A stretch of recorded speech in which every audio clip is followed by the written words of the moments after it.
For the past 3 weeks, the world has watched the Middle East burn. But tonight, we're no longer just spectators to a regional war. Tonight, we're actually standing on the precipice of a global economic and constitutional crisis. While Americans were filling out their March Madness brackets this Sunday morning, a sitting president, unauthorized by Congress, issued an ultimatum from his Florida residence: 48 hours to Iran to reopen the Strait of Hormuz or lose their power grid.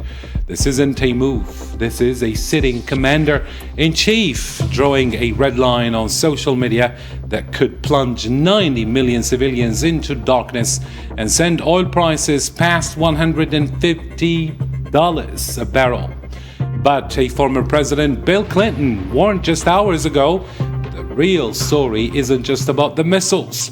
It's about a democracy unraveling from within while fighting a war designed to serve the interests of a foreign ally over its own people.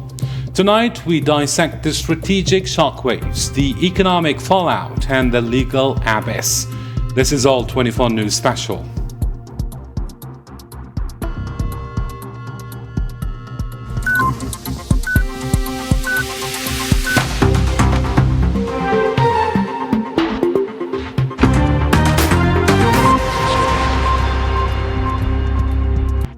Hello there and welcome to tonight's special coverage on the war in Iran. And to understand where we are heading, we have to look at the last 24 hours. The front lines have expanded far beyond the shores of Iran, reaching into the Indian Ocean and the heart of European energy security. For a comprehensive look at the latest military and political landscape, we go to our own Zahra Farjani in this report. In a sharp and unprecedented escalation in the Middle East, Iran carries out one of its most intense and coordinated attacks. In what observers described as the most powerful and precise strikes of the war so far, Iran unleashed a massive barrage of ballistic missiles and suicide drones, targeting multiple locations across occupied Palestinian territories. The operation, carried out as part of what Tehran calls a calibrated response to American and Zionist aggression, overwhelmed air defense systems, including the Iron Dome, exposing structural limitations in interception capabilities. For the first time, Zionist authorities acknowledged casualties, with several dozens injured among settlers. Simultaneously, Hezbollah intensified its operations on the northern front. Sustained rocket fire from southern Lebanon targeted border settlements, creating what analysts described as a pressure front aimed at exhausting occupation military resources and spreading panic across multiple areas. Beyond the immediate destruction, this escalation signals a deeper strategic shift. Despite repeated American claims that Iran's missile stockpiles were depleted, the scale of the attack suggests otherwise. Iran is now showcasing advanced weaponry and signaling its readiness for a prolonged conflict. For his part, US President Donald Trump has sent an ultimatum to Tehran, warning of targeting Iranian energy facilities. If Iran does not fully open the Strait of Hormuz within 48 hours, the United States will strike and destroy its energy facilities, starting with the largest ones. In response, Iran's Islamic Revolutionary Guard Corps said Iran will completely shut the Strait of Trump if proceeds with his threats. We did not start the war and we will not start it now. But if the enemy harms our power plants, we will do everything to defend the country and the interest of our people.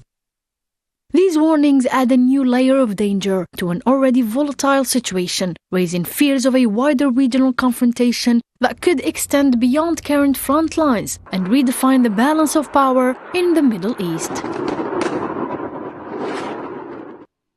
And to dissect this moment of maximum danger, I am joined by a panel of experts who will challenge the narratives coming out of Washington and Tel Aviv.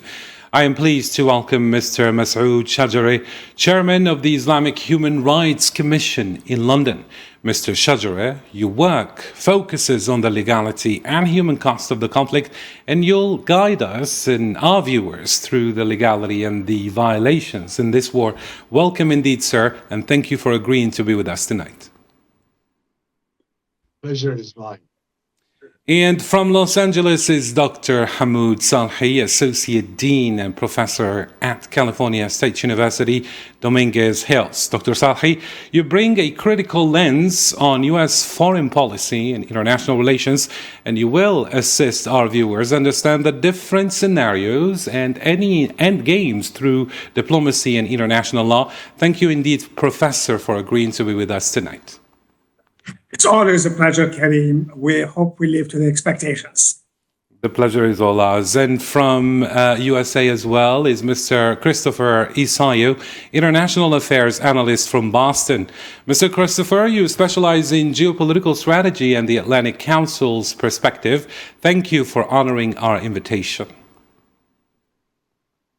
you very much, Karim. It's always an honor and a pleasure to be here and challenge a lot of narratives tonight, hopefully, as well as Tehran's narrative as well. So. Thank you indeed. And I am pleased as well to welcome Mr. Mohammed Chris Sassi, a geopolitical and financial expert from New York. Mr. Chris, you will help us navigate the trillion-dollar question, who pays for this war?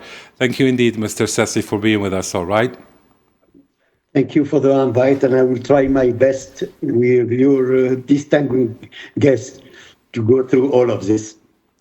All right, gentlemen, the stakes are or have never been higher. So let's begin with the first question to you, Mr. Christopher Isayu. Just 24 hours ago, the conventional wisdom in Washington was that Iran's missiles maxed out at 2,000 kilometers. Now they've successfully launched at Diego Garcia, a facility 4,000 kilometers away that the UK just authorized the US actually to use for strikes. Now, how do you see this yourself? Is this a failure of American intelligence, or did the Trump administration simply underestimate an adversary they were provoking? And when an analyst like Danny Citrinovis from INSS says Iran now acts like a risk-tolerant North Korea-style system, that is, what does that mean for the safety of U.S. troops scattered across the region? Mr. Christopher? Thanks, Kareem. Yeah, can you hear me? Yes, perfect. Oh, yeah, thanks, Kareem. Yeah, sorry, there was a little lag there. Yeah, it's actually interesting. I don't think that U.S. intelligence failed this because they've been observing what asymmetric warfare looks like. And to illustrate this, I would wind the clock back to the end of February of 2025, when President Zelensky of Ukraine was in the Oval Office, and Mr. Trump was insisting that Mr. Zelensky didn't have any of the cards. Mr. Zelensky said to Mr. Trump, and I don't think Mr. Trump understood this, he said, "Pray that this doesn't come to you." And he was talking about the asymmetric nature of modern warfare, which the Ukrainians know very well. And they know very well how to deal with Iranian shaheeds because the regime in Tehran has chosen to help Mr. Putin's criminal invasion of Ukraine. So I think that the arrogance of Mr. Trump and the Trump government in Washington has not allowed it to believe that a power like Iran can fight a successful asymmetrical or asymmetric war, whereby the general idea is to degrade Washington, the United States' ability to prosecute warfare by targeting precisely the oil fields in Qatar, troop living quarters and bases and things like that. So I think that the intelligence has always been there. I just think that arrogance of Mr. Trump and short-sightedness and perhaps the very disorganized, chaotic nature and the lack of strategy of this war, which is de facto an illegal war. It was never sold to the U.S. public. It never passed Congress. The president does still have some time, theoretically, before the war measures can be called by Congress, assuming the Republicans want to play ball. So I think it's definitely, to take it away from the Ukraine situation, it is unique in and of itself because obviously Iran has different capabilities and is fighting a war of attrition or strategic neutralization to degrade America's capabilities, and to drag it out for Washington as long as possible to make the American taxpayer pay at the pump and really make this as uncomfortable as possible. Thank you indeed. President Israel. Now, Dr. Hamoud Salhi, this isn't just about range, let's say. It's really about credibility. And the US and the occupation have spent the last 3 weeks trying to decapitate Iran's leadership and military. Yet, here they are launching a new class of missile. Bill Clinton warned that if this deadline passes with no action, American credibility and deterrence take a devastating hit globally. But if the US does strike Iranian power plants in response, we are looking at a war with a nation that just proved it can't hit European soil. How did we even get to a point where the only victory scenarios lead to strategic disaster, let's say? Thank you, Karim. It's obvious from the start that there was no clear strategy, but it seems over the period of certain time, you get some ideas of where this is going. At this point, it does. We are looking at what we may call limited territorial occupation. If that happens, that would be the Karg island and perhaps Abu Musa, Greater Tomp, and Lesser Tomp. So we are heading into that direction, at least with the dialogue, what we're hearing about the narratives and what's behind what all this propaganda things that is meant really to distract from what's actually happening on the world, which is preparing for this, what might call a limited occupation.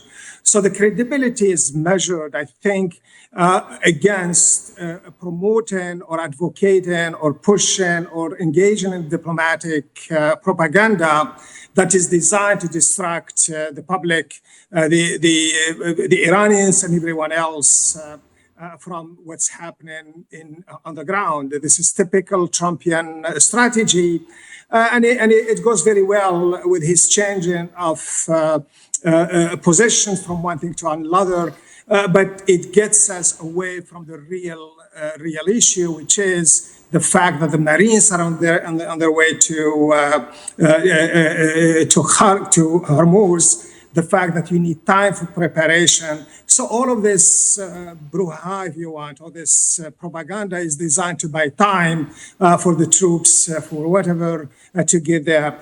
That's on the point of credibility, so we have to put it in that context. This is never mind that how when the United States sought the help of others, it was, and from this perspective today, it shows very clearly that it was meant for a maneuver or buying was a time to set up the preparations in Hormuz. So from that perspective, it was. The idea is of to getting people to be involved, and then the failure or the objection to President Donald Trump that how dare you ask us, really bottom line, now to help when you took this on your own, it's your war and you have to finish it on your own or something. Never mind the international law, all of that is all thrown. Now in terms of this victory turning into a disaster, initially was, if you go there for 3 days, Netanyahu told President Donald Trump, as some suggested, you get rid of the leaders and suddenly you are in control of the place, or at least you create chaos that will undermine the regime and weaken it. But what we get out of that is we get, leaders that are very sort of nationalistic, more than the pragmatic that you have of a person like Ali Khamenei, who has the experience, who is realistic. And then the second part of that, you attacking the infrastructure, the Iranian oil, all this energy infrastructure. And at the same time, you are actually increasing or helping increase the cost of living in the United States or all over the world. And the Iranians have been able to get in what some call an escalation trap in this war, by getting them engaged that action that are against their national interests. And Iranians have been very successful in making their case a regional crisis, and then now it's global crisis, because if you go to Khark and destroy Khark, you have a major problem with the energy, how it will flow to other countries. And if you do the same thing with Hormuz, you have certain challenges that will face you. So if victory is measured, but mass bombardment, decapitulation, then the United States may say we won. But if you measure it by the actual result on the ground, changing the regime, providing peace in the region, and safeguarding the American national interest. In many ways, the national American interest these days has been damaged more than ever, and it will take time for the United States to regain that credibility it has once, perhaps especially with the countries that are affected by the relationships with the United States. Mm-hmm. Thank you indeed. And now let me move to Mr. Shajari Massoud. Mr. Shajari Massoud, while Washington is arguing with Tel Aviv over the tactics, perhaps, meanwhile, the international community sees no difference. And here we are, we have the IRGC warning they will target the origin of any aggression, no matter what. And we have the UAE and Saudi Arabia intercepting hundreds of missiles on their soil. Now, from human rights and international law perspective, who is accountable when U.S. bases in Kuwait, Bahrain, and Saudi Arabia are used to launch attacks that then result in those same countries being hit by Iranian retaliation? Is the U.S. here exposing the entire Gulf region to fire just to protect the entity's security? Well, you see, the reality is that what we are seeing, this aggression against Iran, has got no legal basis. And there is a consensus that this war has been unleashed and forced upon Iran when there was many alternatives. And we have seen the recent sort of resignations in the United States is a testimony to the fact that there was really no danger to the United States. There was no reason for this aggression. And indeed, if we go look at it even further, we see that there is no national interest for this. There has never been national interest for this war against Iran or any national interest for committing genocide in Gaza.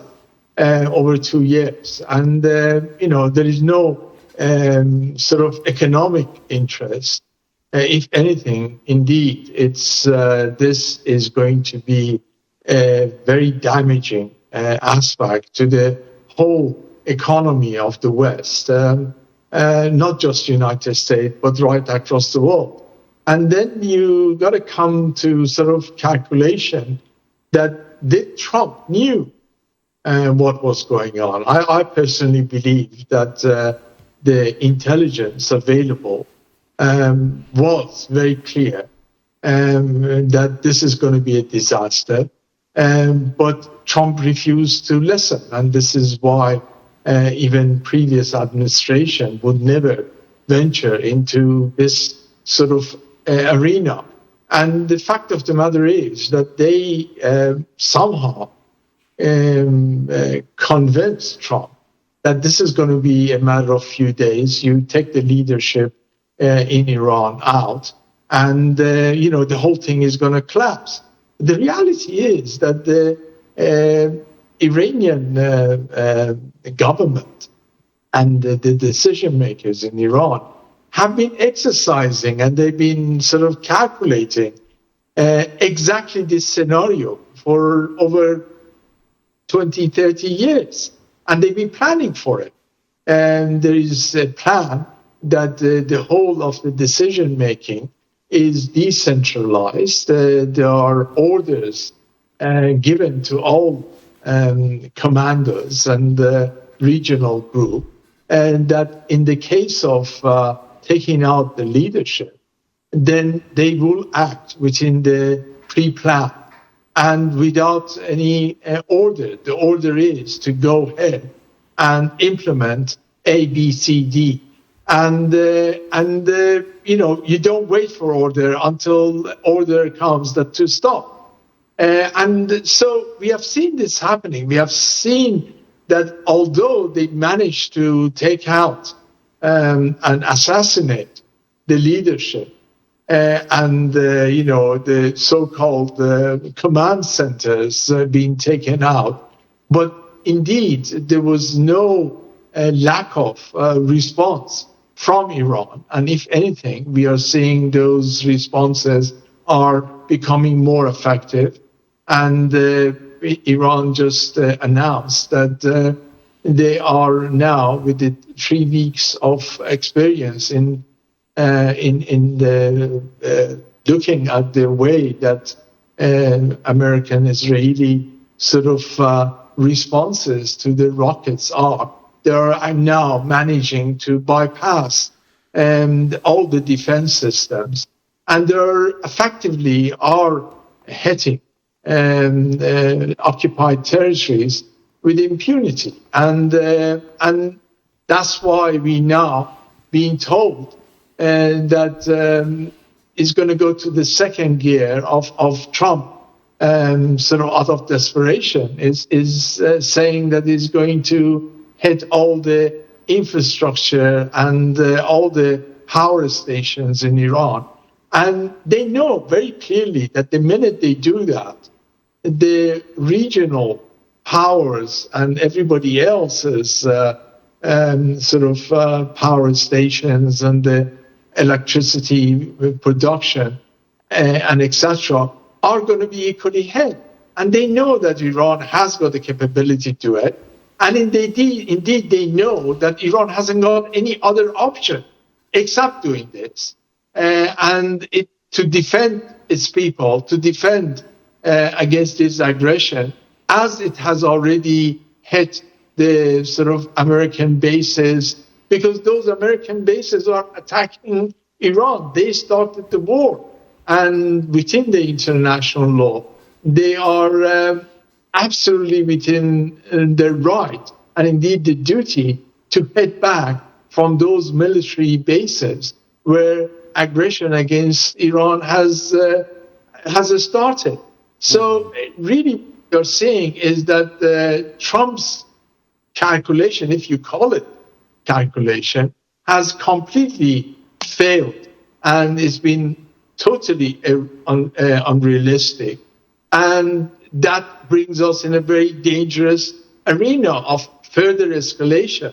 And we are seeing another very important thing is that the shooting down of F-35 for first time in the history of the war.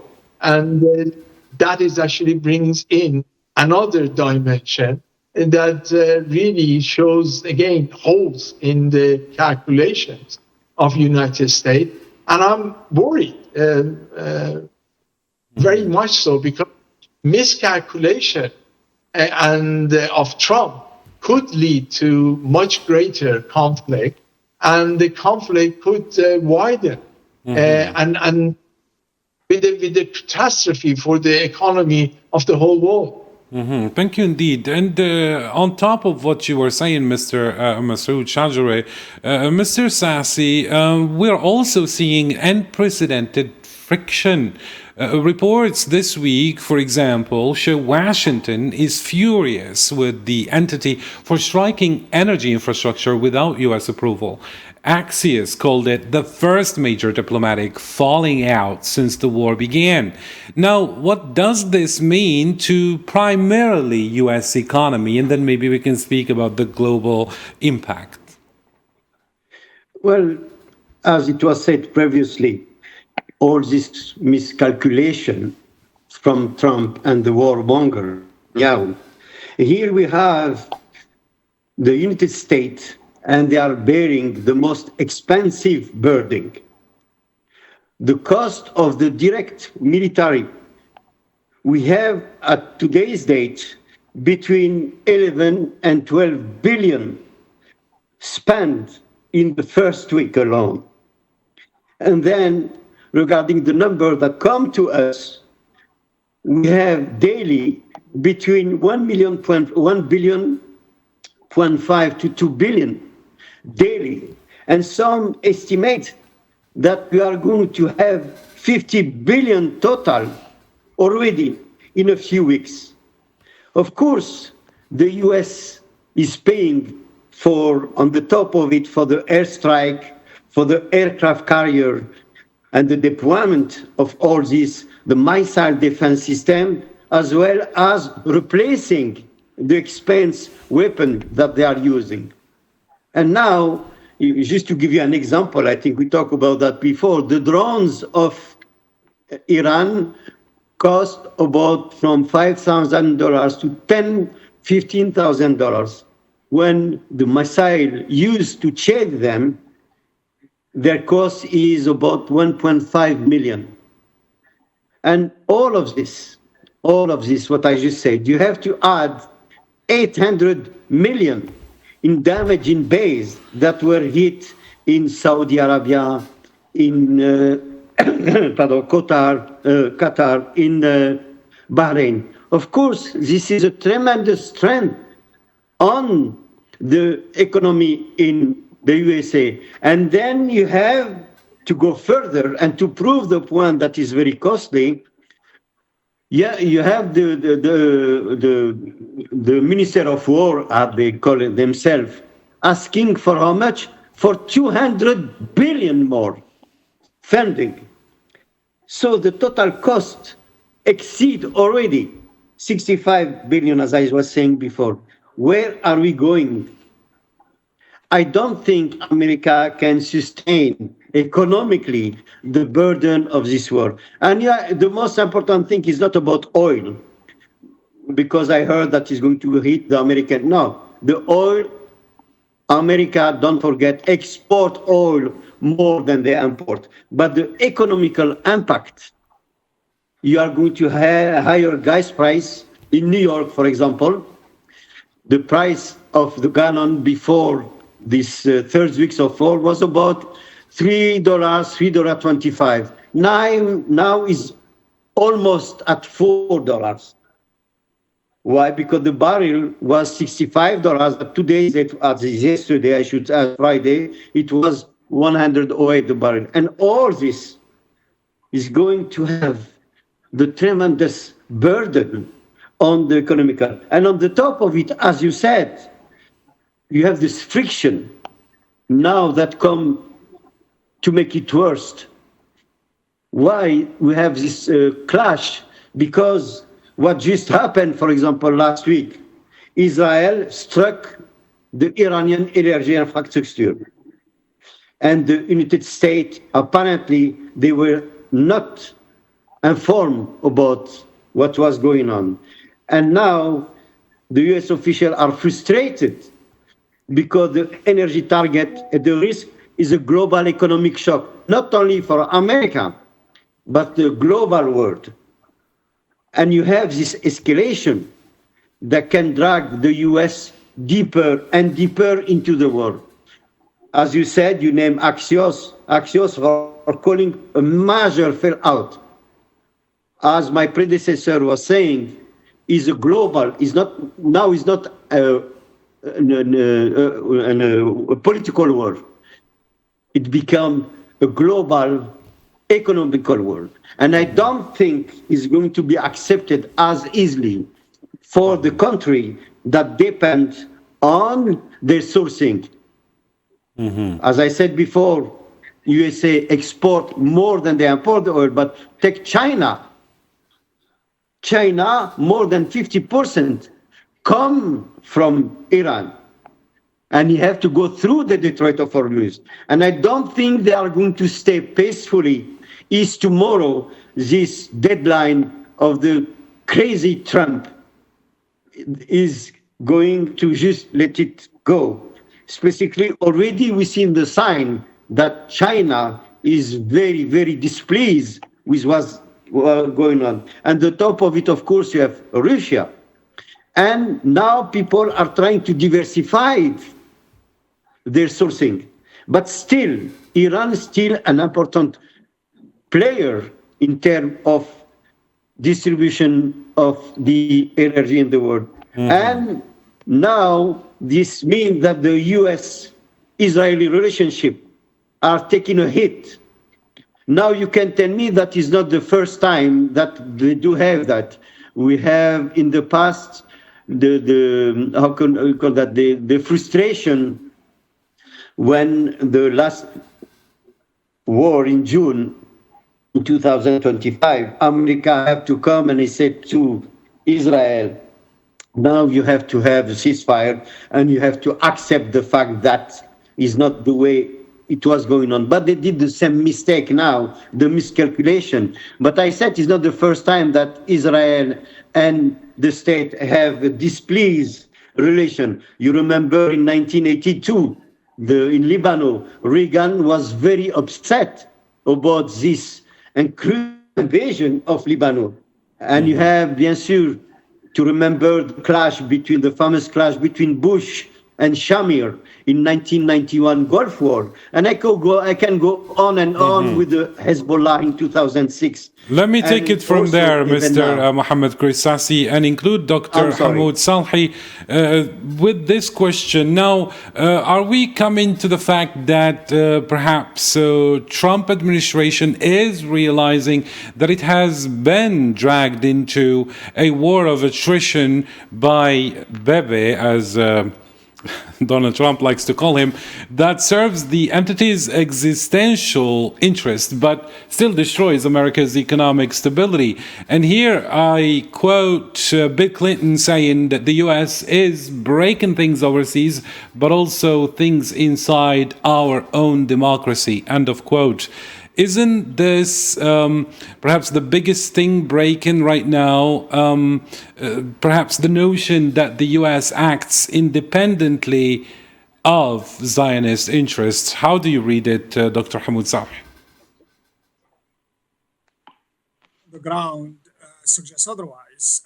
The second is that it's not a secret that the President Donald Trump and Bibi Netanyahu have a good relationship, and the Prime Minister has every access to the President, and apparently has been able to convince him. This relationship between the United States and Israel has to be put in context, in context of domestic politics. So it's the elections that determine somehow to influence the decision that the president make. We've seen this with several representatives, perhaps the only president or a few presidents that stood against Israel, including George W. Herbert Bush, who sort of threatened to withdraw sanctions, to withdraw assistance to Israel if they did not attend the Madrid conference. I don't see that the United States acts independently of Israel, but I don't see it also that that Israel dictates everything that United States does. If you look how the United States has approached this relationship with Israel, if you look at the appointment that President Donald Trump has made and those who are working in the foreign affairs matters, they are all made to serve who have strong connections to Israel. Huckabee is one of them, just to name one. So you have the contour of that suggests that the United States also is leading on these efforts to make some changes in the Middle East. The President Donald Trump being the first American leader who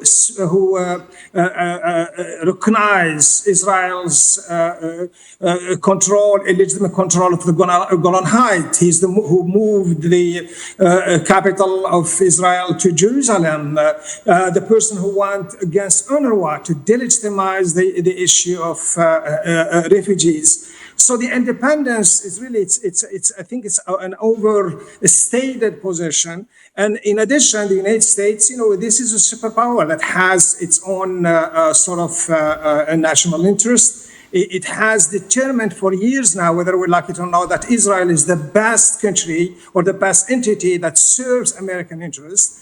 And, because of what you have, the dynamics of domestic politics, that also added to it. Now, we always say that Israel has influence, the Arabs have the money, but the Arab money has not been influential because they have not been able to establish lobbyists who would be sort of serving the interests of the Middle East or of the region. But instead, you've seen the Israelis through multiple channels, and we're talking now about decades and decades that we've been in this position. So yeah, the impression is that there is sort of this idea that the two are disconnected, perhaps. Whether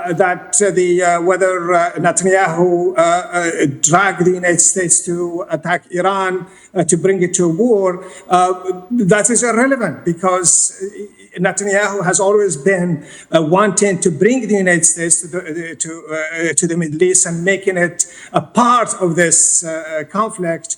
And Netanyahu succeeded. Now, if the United States has objections and did not see the same strategic interests, that the United States may have taken other options, because certainly there are no pressure from the region to force the United States to do otherwise. And Truman made this huge statement where when he was trying to sort of look where the United States fits in the Middle East, whether being with the Israelis or the Arabs, he concluded that the Arabs don't have the influence or don't have the means to direct American foreign policy in ways that would distance us from Israel. And those are really the reality. I think, to me, the independence is overstated because it is clear the United States has time and time again believed that Israel is the strongest entity in the region that could protect somehow whatever those interests are, and it has lacked trust in the Arab leaders. Perhaps, just as a last point, Carter is known to have said that he was shocked or surprised when the Arab leaders would tell him something in private, that they are with the Israelis and so on and so forth, but then in public they would go otherwise. I think this sort of problems that the American leaders, those who were with the Arabs in one way or another, find it extremely difficult to trust our leaders for whatever reason. Mm-hmm. Thank you indeed. And back to you, Mr. Masoud Shajari. Let's talk a little bit about this ultimatum. Bill Clinton, in fact, laid it out clearly. He's saying targeting power plants serving 90 million civilians raises profound legal questions under the Geneva Conventions. And we are just hours away from a potential strike that would obliterate civilian infrastructure, hospitals, water treatment, in the name of forcing Iran to open a shipping lane. Is this not the very definition of collective punishment and a war crime? And amidst all this, where is the international outcry from bodies like the UN or the ICC? Well, absolutely. I mean, the fact of the matter is that this is very clearly a war crime. But collective punishment has been sort of the basis of U.S. policy and the Zionist policy for a very long time. Really, they are addicted to it. And they've been doing this, even the situation of the sanctions, unilateral sanctions against Iran or Venezuela or anywhere else is really a tool to put pressure on ordinary people, collective punishment, and indeed international communities sort of impotent of being able to do anything is yet again is highlighted very clearly. I mean, we shouldn't be surprised, if the UN and international community and the international courts have been incompetent to do anything against over 2 years of genocide in Gaza, where innocent people are perishing in front of our eyes, being streamed into our phones and our TV screens, then, what more what can we expect of them? And I think this goes back to the sort of the heart of the matter. Really, we are talking about the sort of the catastrophe of economical catastrophe for the Iranians, and then Iran would respond, and that will be extended to not just people in the region, but to the whole world. And for what? What's the purpose of this? What does it achieve? Why are we started this war? Was there any sort of logical reason, or was it something that most people believe that it was Bibi and Netanyahu who actually wanted this war and needed this war for personal reason, and also for the fact that Israel needs war and conflict to justify his whole existence? And how did they manage to persuade Trump to go along with it? People are sort of wondering what could have forced Trump to go down this route when he was so-called committed to no more wars. Was it anything to do with Epstein and sort of blackmail, which many people say that is the only explanation, or was it just purely stupidity of Trump to go down this route? But nevertheless, we are in a great danger, and I would like to emphasize the danger is not what happened for 2 years of genocide in Gaza, or what is happening, in Lebanon, or what is happening in Iran now. The danger is that we are sleepwalking to a process that a president of the United States illegally against international law, illegally against the national law, without Congress approval, goes sleepwalking to a war that engulfs not just the region, now possibility of engulfing the whole world.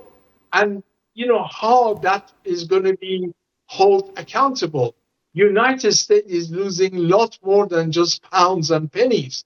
The future of United States as a sort of a power in the region is now eroding away. The reality is that people are going to remember, the harsher the economical sort of situation which will be created is going to have a tremendous impact on legitimacy of United States and the role that it plays internationally. And the fact is that Iran is not going to sort of accept ceasefire. Iran has taken sort of harsh economical sanctions for years and years. And now this sort of unleashing of the war, enough is enough. And we are not going to go back to what we had of 12 days war and then cease hostility and wait to see what happens. Iran is now demanding a change. And I think the humanity needs to demand the change.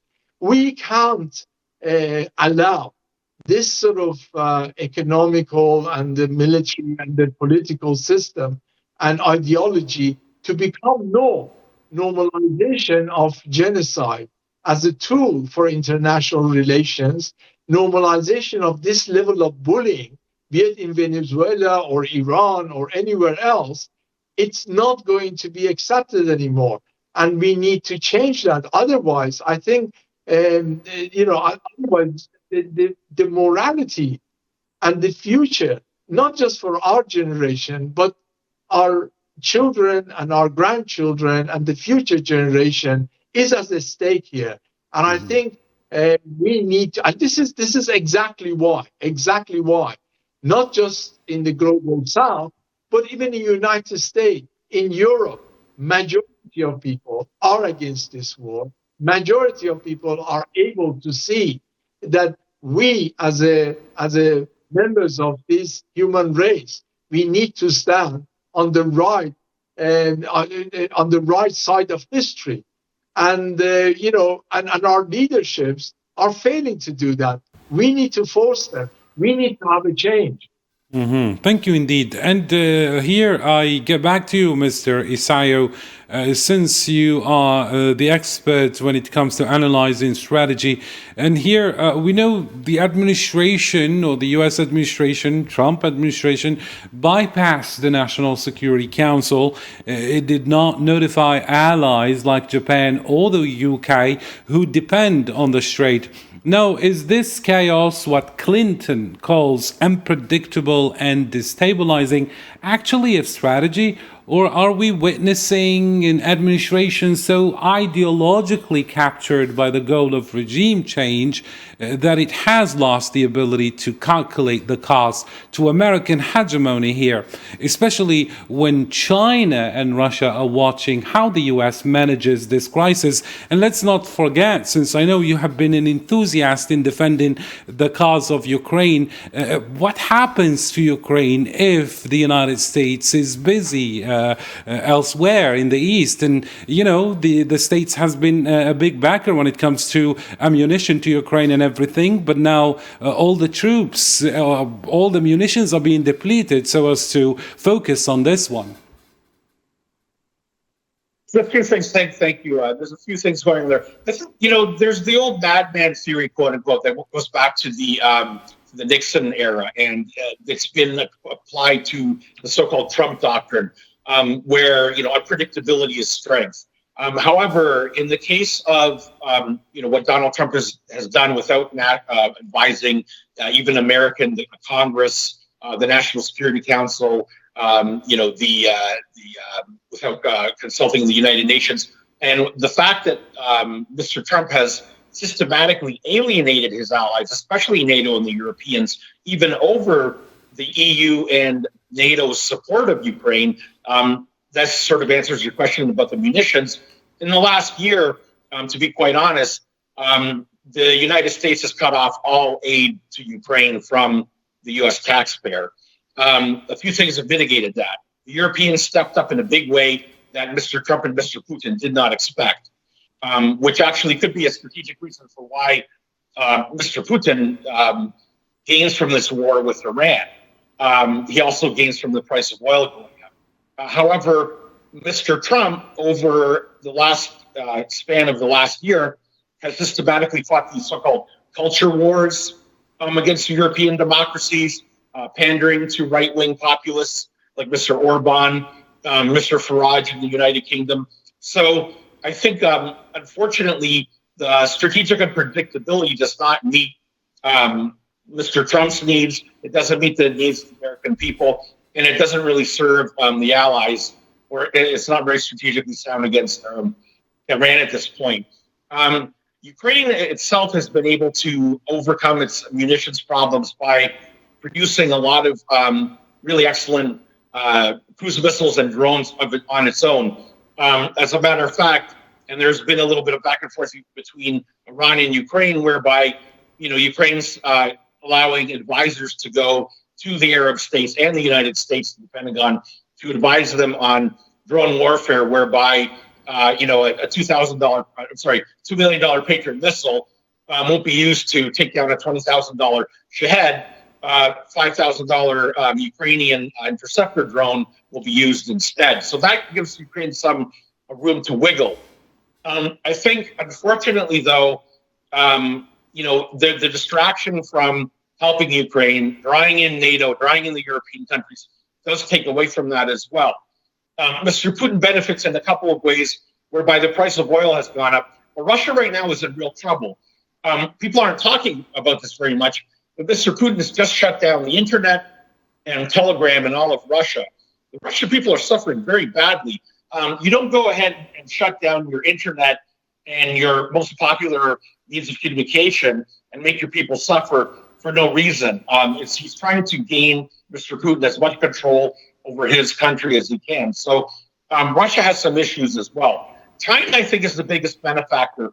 They can kind of sit back and see what happens and, you know, kind of react, step in once the fallout shakes out. But in this case, to answer your question, strategic unpredictability,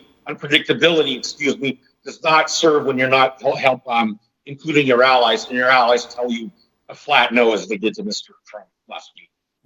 Thank you indeed. And speaking of the allies, these allies who need the strategic Strait of Hormuz, leads me to this question to you, Mr. Mohammed Krisasi. If we're going to follow the money or the oil, while Trump is threatening to obliterate Iranian energy infrastructure, his Treasury Department just quietly expended sanctions waivers to import Venezuelan oil and even fertilizer. We have, for example, Valero importing millions of barrels from Venezuela to absorb the shock of the Hormuz closure. Now, how do you explain this to the American voter? The president is waging a war for freedom that has shut down 20% of global oil supply, causing gas prices to spike from $2.94 to $3.93, and his solution is to buy oil from a socialist dictatorship, as he calls it, in Latin America that he previously tried to topple. Isn't this the ultimate admission that this war was never about American energy independence, but purely about the Zionist entity's security? That's one way to look at it. Absolutely. The idea, or they want to sell us that, this war was for them a war of choice. Because Israel said that it was existential for them. And now, after 3 weeks, we don't see any strategy. We don't know where they are going. And economically, the only thing that I can say for Trump, now I can see that is one of this fan of what you are saying, the war boost the economy. And that idea, as Machiavellic as it can appear, this is what Trump and similar leaders often highlight this effect. For example, the military spending as stimulus. War means billion in government contract to Boeing, Lockheed Martin, Raytheon, Northrop Grumman, etc. Of course, the missile defense system.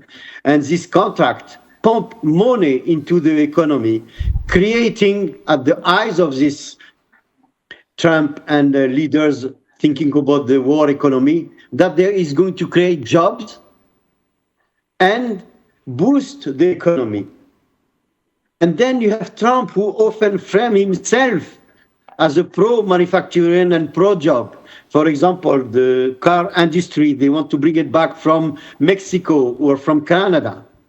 But this is a short term for the GDP boss, because then even if the stock market, as you can see, is still not moving that badly, just maybe the 2 or 3 first day and then it come back.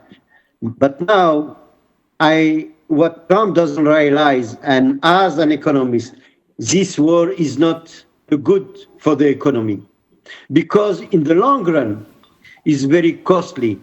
And this Machiavellic panting that Trump was saying in order to save Israel, to save the democracy, he went to Venezuela to install democracy, and now he's dealing with the vice president of Venezuela, and now he's giving an increase to the production in Venezuela. In his mind, Venezuela plus Iran is 1/3 of the mondial reserve. And he was thinking that he can be this gendarme of the world and come with a magic wand and open the market for everyone. Now we are really, he opened the Pandora box. And the Pandora box is Iran is not Venezuela.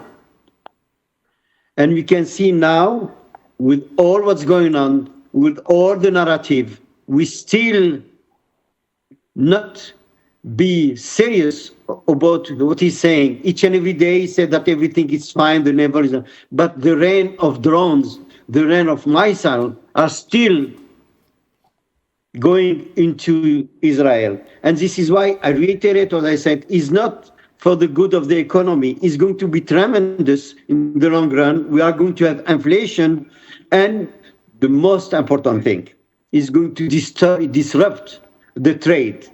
The Strait of Hormuz tension is a higher shipping and assurance cost now. The global supply, the chain distribution, as you said before in your introduction, Karim, we have to look at this Trump and try to find. It's very difficult, as all my predecessors say, to read his mind. This guy is like out of his mind. I think he has some mental issue, because even if you look at the political option, the strong military action doesn't give you a strong leader image when you don't succeed. The defense contractors, sure, they're going to support him, but at one point and another, is going to be a wake-up call in the kitchen table discussion, and they are going to ask him why he did that. And the midterm election is coming. So all this causality that he was going to do, and to answer your question, going back to Venezuela and asking for more product, that's not going to sustain. And I think, my point of view, this war is going to end one way or another in few weeks, because now all the economical signals are in red, and the global world is not going to accept it. Thank you indeed. And now, Dr. Hamoud Salhi, the US has indeed mobilized Marines, warships, and is threatening a massive escalation. Yet NATO allies are refusing to join the escort mission. The UN Security Council is still silent. Even Senator Mark Kelly is saying this war raises the cost of everything without a strategic goal. Now, are we witnessing the end of the post-World War II American-led order? If the United States is willing to trash its own constitution by ignoring Congress and global alliances by calling allies cowards to fight a war that primarily benefits a foreign power, why should any country trust American leadership again? It's a very, very important question.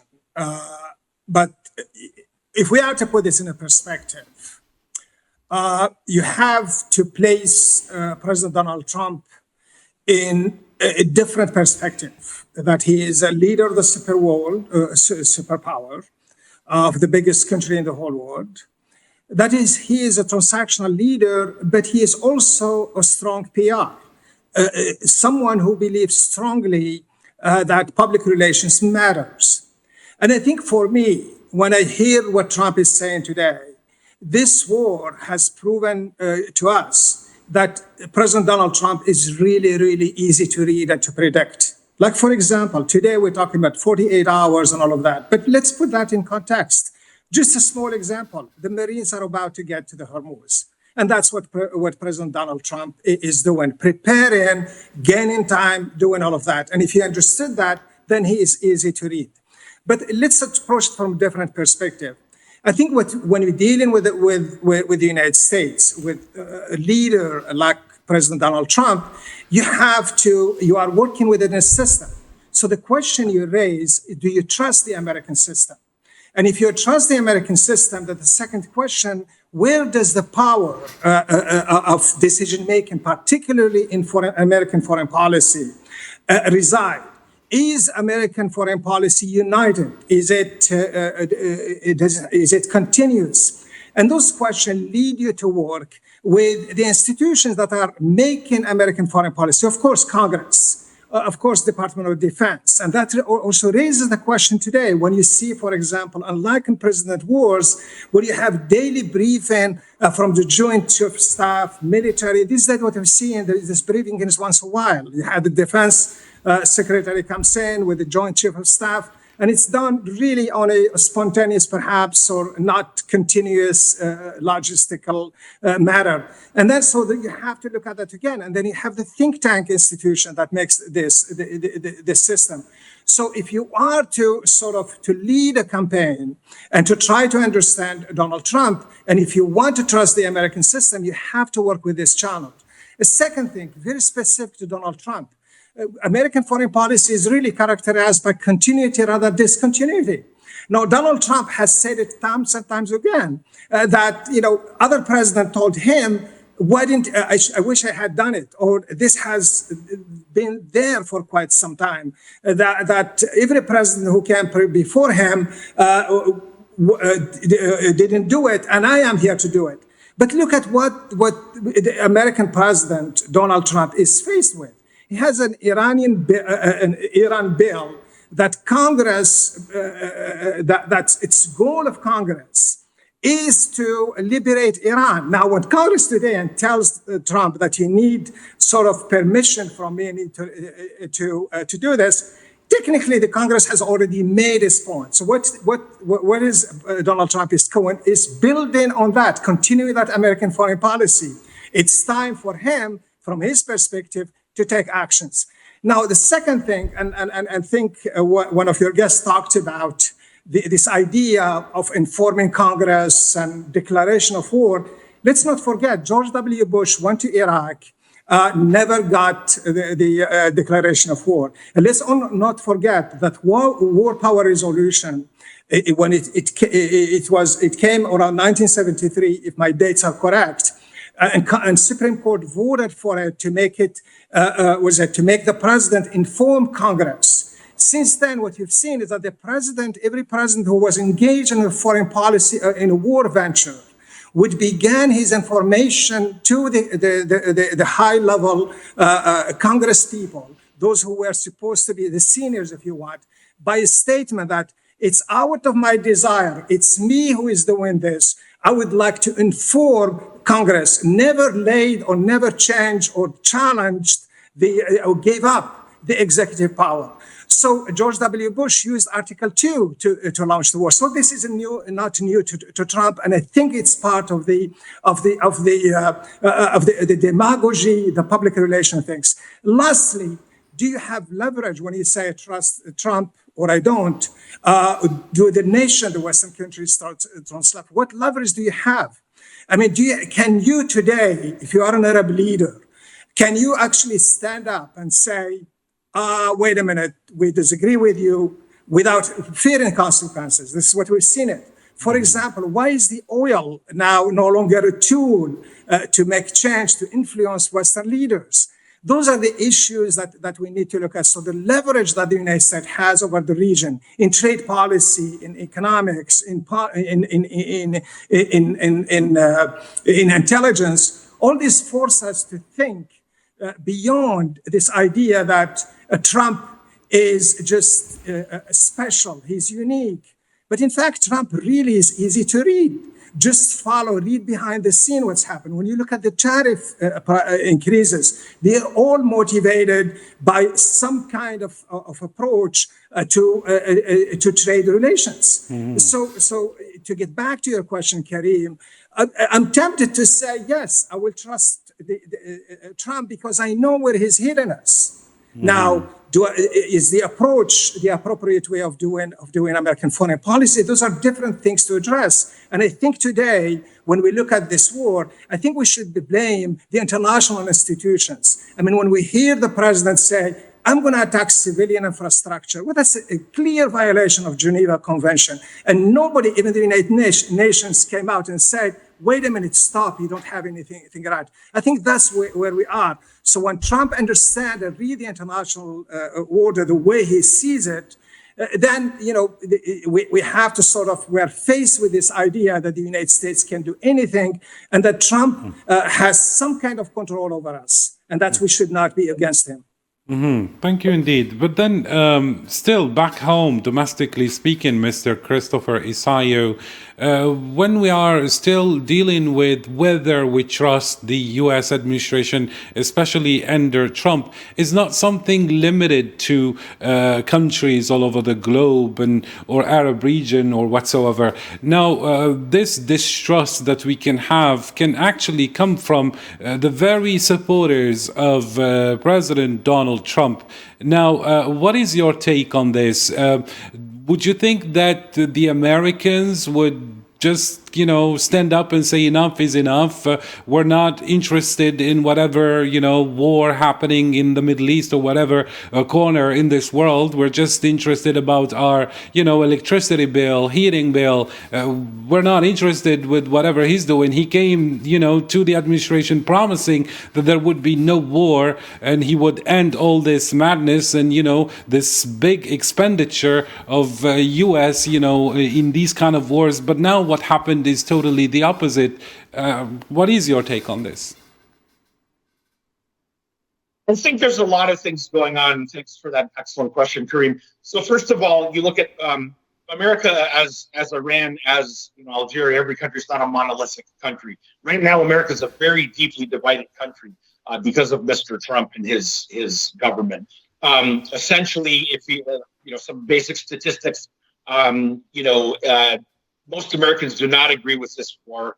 Younger Americans that actually voted for Trump, independents, even people who are considered the Make America Great Again, the so-called MAGA movement, they do not support this war. Sympathy for the plight of, why Mr. Netanyahu and Israel started this war is not there. A lot of average American sympathy has shifted in the last few years, actually even to the plight of the Palestinians in terms of what was done to them. So there's a lot of dynamics going on. MAGA world itself is revolting right now against Mr. Trump. So, for example, this Mr. Kent that just resigned, he was from the security apparatus, the intelligence apparatus of the United States. His very not so much controversial, but his very true statement that in his assessment, Iran did not pose a serious threat to U.S. national security, and also in his assessment, it was Mr. Netanyahu who sort of convinced or was dragging Mr. Trump and the American people into a war that the American people certainly don't want. So within MAGA, if you look at the talking heads like Tucker Carlson, some of the other MAGA people who are themselves notorious propagandists, they're also turning on Mr. Trump. Mr. Trump campaigned on a platform of being the president of peace. No new wars, no forever wars like Afghanistan and Iraq, and domestic policy, America first. Well, here he is fulfilling a globalist, quote unquote, to use a MAGA term, agenda at the behest of a foreign kind of ally in some ways. But Mr. Netanyahu, most Americans don't think he has the United States' best interest at heart. So the first thing is you have to look at MAGA itself, the party, which is being torn apart right now. When you go to the broader United States, you're absolutely right, Kareem. Americans don't want this war. They don't want high prices of gas. They want jobs. Mr. Trump campaigned on bringing prices down. Inflation is still going up. Mr. Trump's very, unwise tariff war on especially the allies like Canada, like the European Union countries, have alienated those countries. Tariff wars never work. They've driven up prices in the United States and inflation. Even the jobs report before Mr. Trump started this war, kind of a wag the dog, was starting to get a little bit more positive, which is ironic because he could have chosen a worse time to prosecute this war. So, the United States does not want this. But the problem is right now is you have a impotent Congress, a Republican Party that is enabling Mr. Trump in this adventure of his and Mr. Hegseth and all the rest of them, and a looming midterm election whereby there is serious concern that maybe Mr. Trump, who after all did try to stage something of an insurrection to overturn the results of the 2020 election, there is serious concern in this country, not just among Democrats, but amongst independents and other people, that there might be some kind of a move or a strategy of the Project 2025 and Mr. Trump to somehow suspend or meddle in this next upcoming midterm election, which by all polls and by all signs are going to be a rout for against Mr. Trump. Not so much it's going to be in the favor of the Democrats because of their great response to Mr. Trump's adventurism, but more people are as you pointed out, they're sick and tired of high prices and foreign wars and one final thing I would say in contrast to the Iraq War, which was also a very unpopular war, but Congress at least and unwisely voted in favor of that war, and Mr. Trump was very vocal for the last 15 years about that war. In contrast to that war, this war is very different. That war was prosecuted or persecuted with a tight strategy whereby Iraq was de facto contained. The United States had absolute air superiority, and there was nothing. There was no such thing near Iraq as the Strait of Hormuz. Mm-hmm. This current war has been very poorly thought out, and there is very little strategy to where Iran is anything but isolated, even though it has been attrited and deteriorated quite significantly by the superior might of the U.S. military. Mm-hmm. Thank you indeed, Mr. Christopher Isayu. And now I get back to you, Mr. Masoud Shajri, when it comes to the popularity of the U.S. among Arab countries and many countries that have been perhaps wronged by the United States, if the expression is correct. If you go to Afghanistan, if you go to Vietnam, to Iraq, to Lebanon, to many countries where they have suffered, the wrongdoing of both the United States and the entity, the United States is not very popular among the average, citizen. So technically, I might go, or let's say, the average Arab goes with the analysis of Dr. Hamoud Salhi when he says that U.S. foreign policy is that of continuity and not something, isolated, not, impersonated in just, Donald Trump. Or somebody else, but it does serve a certain agenda. It does serve certain national interest. Be it linked to the Zionist entity's interest or not, well, that's something debatable. Every single person would have his own take on this. But then, can this really American-led order and the U.S. be trusted whatsoever? Although we cannot have a country that can, come flat out and says or challenges USA when it comes to its order.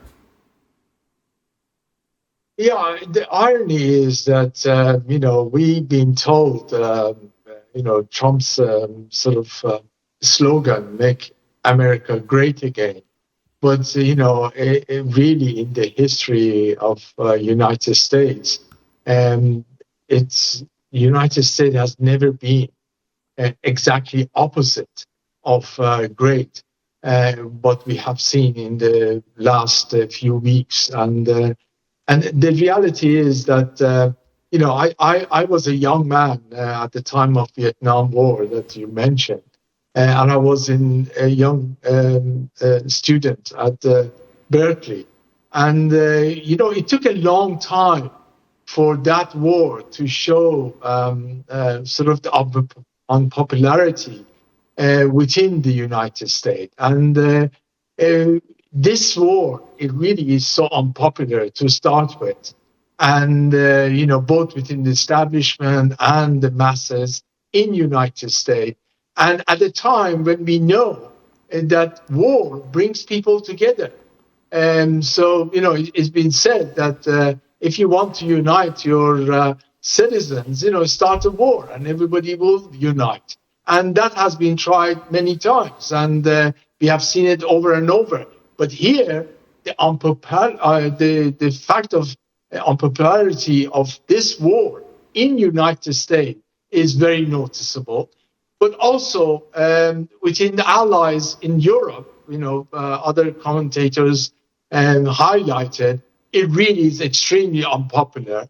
And people in Europe feel that they have been abandoned, their interests have been undermined, and their lives and their economy has been put in great danger.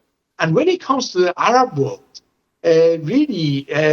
Arabs allowed people in the Gulf area. They actually allowed all these bases, United States bases, in their land, so they will be protected, so there will be a security, there will be a continuity, they will be able to grow economically and safely. But now they realize that this was exactly opposite. As a matter of fact, allowing the United States to have those bases have brought insecurity to them, have brought harshness, and indeed brought no benefit. United States has abandoned them. There hasn't been even enough anti-aircraft and anti-missile equipment, because they've been all shifted to Israel. And so they are, quietly, they really are questioning their policy of putting their trust in United States rather than the trust and within themselves and the region and wider establishment of security. So really, I think we need to say, going back to United States, America is not great. It's actually exactly opposite. Is a country that is falling, and is an empire which is at the end of it. And Trump has made sure with his actions that he escalated that downfall of the empire. And I think the only thing we will see in the future is now United States has to take interest of Iran into account if it wants to revert back from this war and find some sort of solution, because it cannot be bullied. This idea that unless you do this within 24 hours, I'm going to do exactly, I'm going to attack your infrastructure. Well, Iran is in a position to attack the infrastructure and oil installations of the whole region and put the whole world into a downfall economy and recession. So really, I think what I hope we will see is not just turning and stopping bombing, but a change in the foreign policy for that region. Mm-hmm. Thank you indeed, Mr. Masoud Shajara, for all those insights. And perhaps I would like to have an idea about the economic impact of this war yet again with you, Mr. Mohammed Kristasi. Could this escalation lead perhaps to a redrawing of alliances, not just in the Gulf countries, as Mr. Masoud Shajara was saying, that perhaps they were disappointed and, we had those American bases there to protect them, to protect their security, their economy, but then it just proved the opposite, as he was saying. Now, would you think that this would actually lead to a redrawing of alliances in the Gulf and Arab countries, not just politically, but also economically, Mr. Mohammed says? Absolutely, absolutely. When you have the GCC, the way Mr. Trump let them down, despite all the billion that he did take through the armament, the defense. And now, when the real time to come to protect them, he didn't do anything. Therefore, GCC is looking for a new big daddy. We are in a conflict that is at crunch time for that region. We know that the GCC helped America for 7 years against Iran. As I said many times, the examples are there.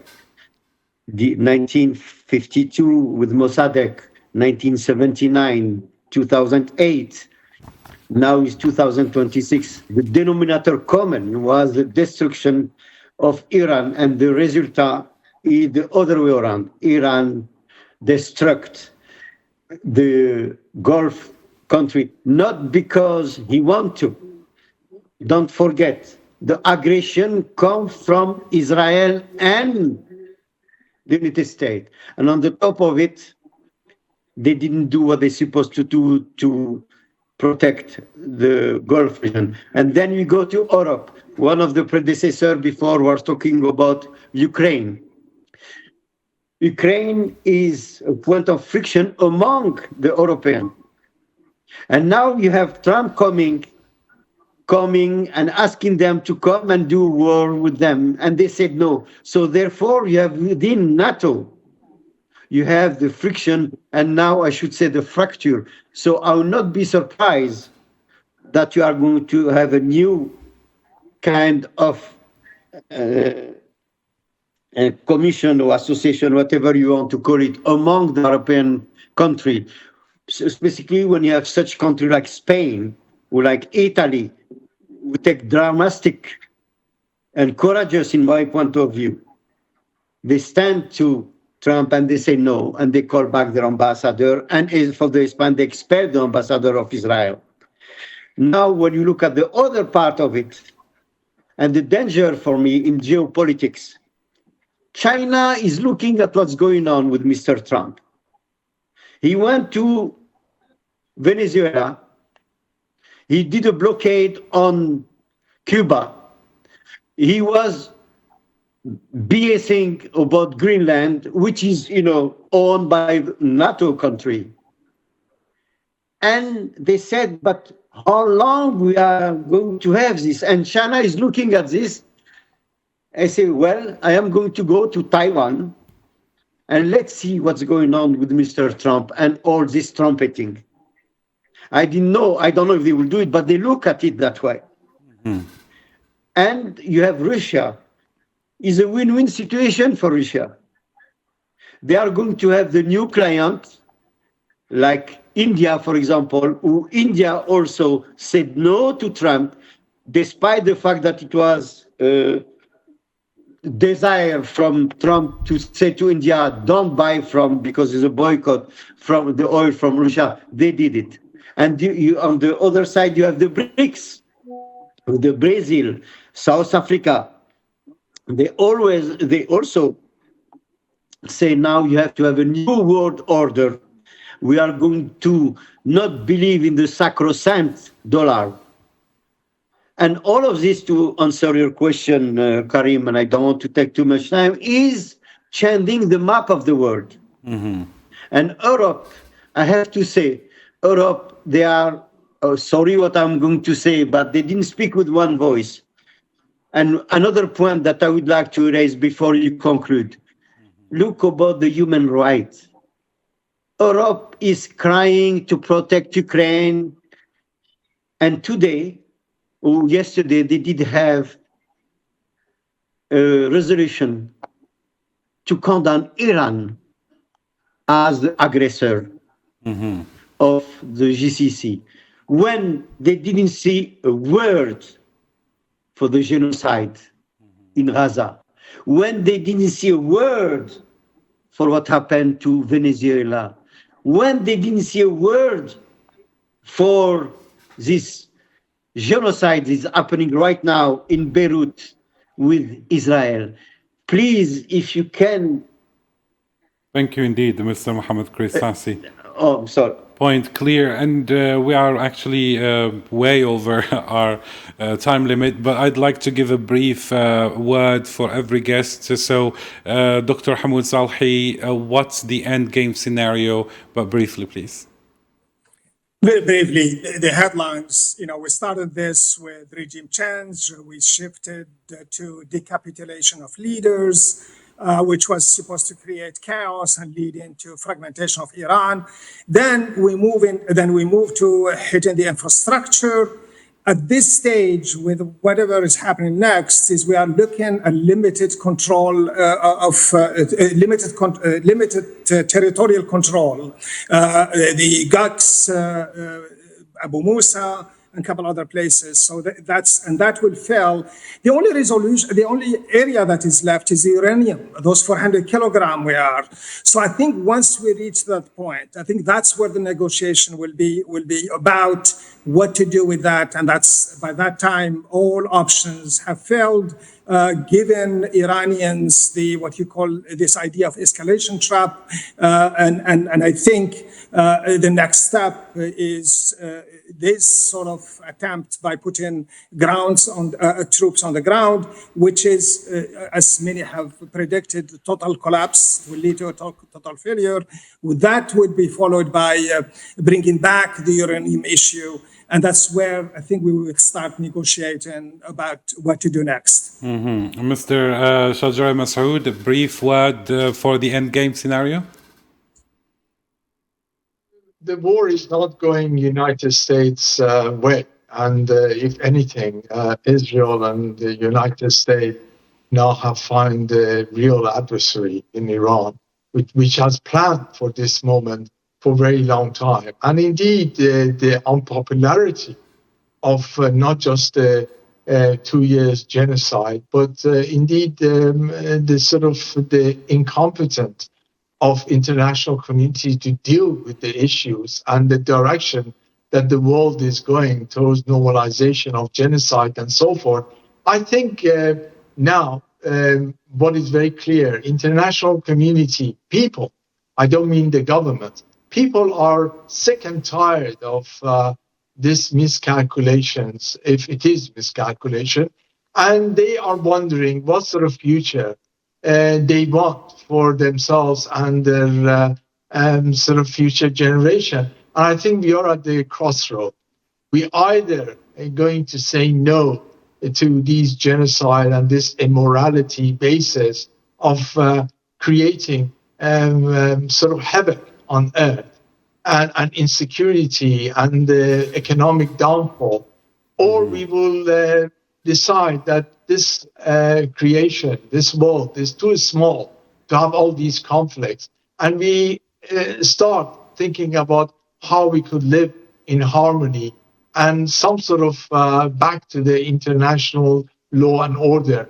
And I believe that that is the only solution. And if we go down that solution, then we could resolve most of our problems.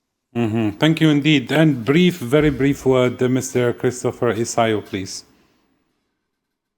Sure. Well, unlike my other colleagues, I don't agree that America has never been great or that its best days are behind it. However, what has made America great, it's even though it has never lived up to it, but it's principle to democracy, rule of law, and human rights. Now, it's granted, it's got a lot of work to do.